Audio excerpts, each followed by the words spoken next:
Good morning. Another walk in the woods. I think I might have talked about this subject earlier.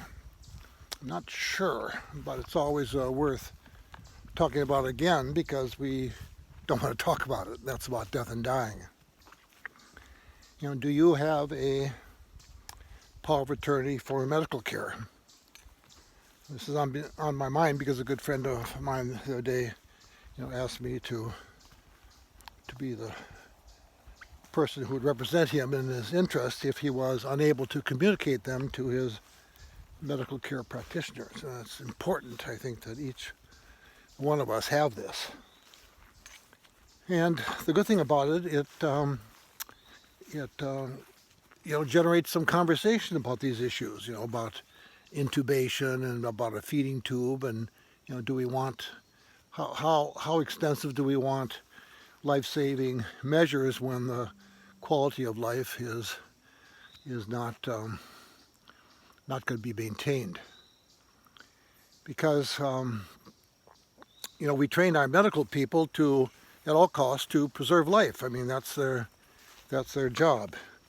And it was only more recently with the hospice movement that originated in the UK did we have the idea that people have certain a basic right to die without extreme measures, die with dignity, and with their pain managed. And of course, we've seen that in the studies. If you die in a hospital, as I recall, some of these studies is that you are given a lot less pain medication when you're dying versus when you die in care of hospice. So I always, during my days in ministry, have been and continue to be a big supporter of the hospice movement. It's a very, very, very important part of our living, and that is our dying.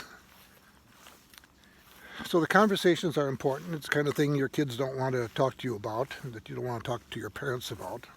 I mean, we know that. It's the uncomfortable conversations, but they're very important. To talk about, end-of-life measures. What do you want to do and what don't you want to have done to you? And of course, with the COVID crisis, it's gotten even worse because we can't have many cases. If we are dying from this virus, we can't have people, our loved ones around us. And we went through this in our family just a few months ago when Sabina's mother died in a care facility, which was on virtual shutdown because of the COVID pandemic. But she died of other causes, not of COVID. But we were restricted in, being able to see her. And with Sabina's cancer, it was even more important for her to have to isolate and to stay away. So we all go through this. It's one thing for sure. We are born and one day we shall die, and there's no exceptions to the rule. But it's something that we don't want to talk about, that it might happen to, obviously, to other people, but not to us.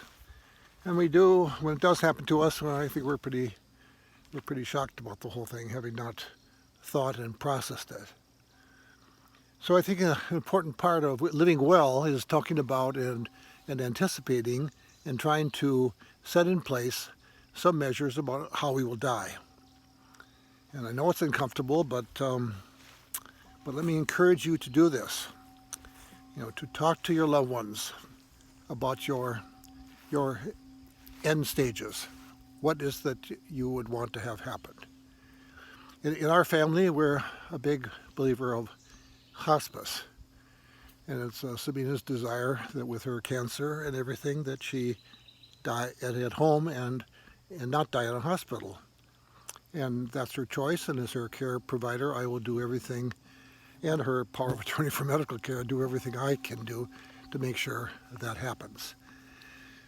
So, brothers and sisters, think about that today, and maybe you'll take some steps in the coming days, maybe this weekend, to have that vital and important discussion, get those papers together, get them signed, and make sure both parties have a copy. God bless you. Have a great weekend.